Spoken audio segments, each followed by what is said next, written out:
create for an audience. Don't create for the algorithm.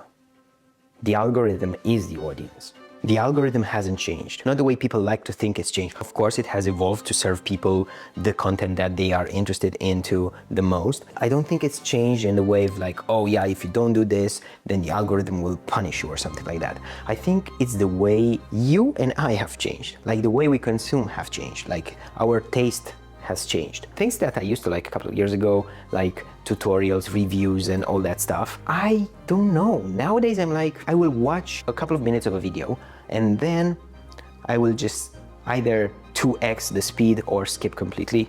If it's a content creator that I really like, I will sometimes just lower the volume and let the video just run because I don't want to hurt the average watch duration. But yeah, I think overall, we have changed a lot in what we want and what we think we should get from content creators. Take me for example. I have been on the platform since 2017. I have, I don't know, around 500 videos, 500 uploads.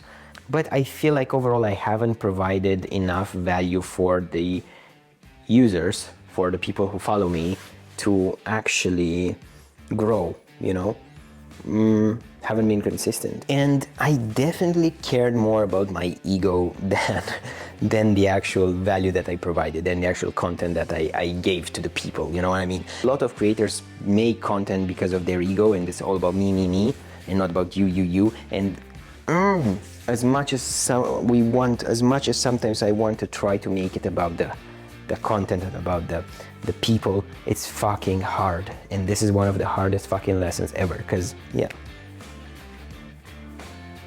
Ideally, we should make content that connects with the audience and it's unique in its own way, because nothing is really unique at this point, because, you know, whatever you say, even the things that I'm saying right now, I've heard them. Like, I've heard them from other people, I've heard them on YouTube. Literally a month ago, I took a course, a cohort, and we've talked about this shit. And the thing that I've learned the most, that I didn't think about before the course, was create for the younger version of yourself. So think about you a couple of years ago. What would you actually do? Like, what's a thing that you needed 2 years ago, 3 years ago, 5 years ago, whatever the fuck, a problem that you managed to solve and now you live better because of it. So generally, I think that's the kind of content that nowadays really works. I really like cameras. I like buying new cameras. I like shooting with new cameras, testing with new cameras. You know, I just really like it. I think a lot of people like it, and I don't think it's a bad thing. But instead of talking specs of a camera, I'm talking like, this camera has 40 megapixels, the autofocus is this, the battery lasts for 500 shots, and blah blah blah. Rather than that, provide value from real life scenarios using the camera and talking about the camera. I think that's more valuable. Everything that I say, I'm guilty of. Like, there's been quite a gatekeeping mindset, and people would show only like the good things or the shiny things, and not problems, and not like how it actually really works. And that at the end, like in the beginning it's cool, but then it becomes stale and people won't really, you know, connect with it. And I think the gatekeeping is it's actually bullshit. You know why? Because 99% of the people that get stuff for free will never put into action anything that, so like, I could teach you everything right now that I know for free, and I know that 99% of you would not fucking do a thing. I know it because I lived it. I bought classes, I bought courses, I opened them once and then never fucking had anything to do with them again.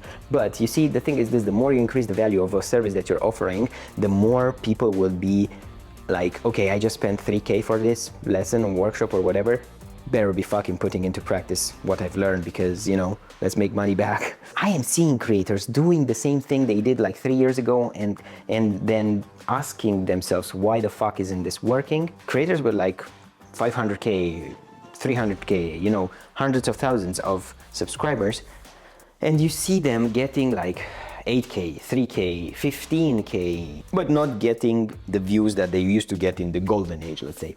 And I know what you're thinking now, this guy has only 1.5K and he's like talking about this shit. Yes. Because it's a thing, I don't know, I just wanted to put it out there.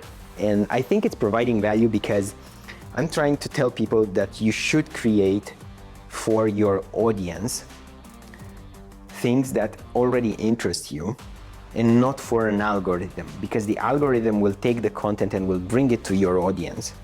And the audience will be like, okay, I like this, it's providing good value, it's a nice story. You know, the algorithm isn't the problem. I don't think you or I are the problem either. I think it's both the creator and the consumer.